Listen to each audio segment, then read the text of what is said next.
চলে এসেছি একটা মিনি ভ্লগ নিয়ে। আর মিনি ভ্লগটা হলো আজকে স্পেশাল হলো আমার মায়ের জন্মদিন হিসেবে। তো মায়ের জন্মদিনে মা কী পড়েছে আমার জানার দরকার নেই, আমি নতুন জামা পরে ঘুরবো। যাই হোক, এখানে চলে এসেছিলাম পুজো দিতে। তো পুজো ফুজো দিয়ে তারপর এখানে চলে এসেছিলাম আমাদের দুপুরের খাবারের জন্য মাছ ফাছ নিতে। তো ওগুলো নিয়ে ঘরে এসে রান্নাবান্না করেছিলাম, খেয়ে দিয়ে তারপরে পায়েস ফায়েস রান্না করে তারপর বেরিয়ে পড়েছিলাম আমার মামা শ্বশুর বাড়িতে, কারণ যেখানে আমার দিদা শাশুড়ি মারা গেছে সেখানেই হব্বিষির জিনিস দিতে গেছিলাম। বাবার নিতে এলো, ওকে দিয়ে তারপরে এখানে মাংস কেক সব কিছু নিতে চলে এসেছি। তারপর এখানে থেকে নিতে চলে এসে ঘরে এসে দেখলাম মায়ের একটা মিক্সির দরকার। তো মাকে এর থেকে ভালো কি গিফট দেওয়া যায়, তার জন্য আমরা এখানে আমি ভাই দেবা সবাই মিলে চলে এসেছিলাম মিক্সি কিনতে।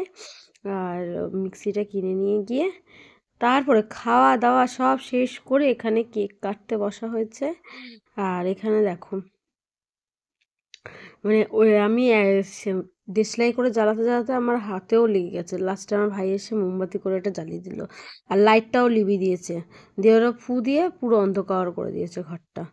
এবার আর ওখানটাতে এত তাড়াহুড়ো করছিল, কারণ মাকে 4টের সময় উঠতে হবে সকালবেলাতে, ভাই ছটা 7টা ট্রেন ধরে, ওই জন্য এত তাড়াহুড়ো করছিল। এটা যদিও একটু স্পিড করা আছে, বাট রিয়েলও এরকম স্পিডেই হচ্ছিল।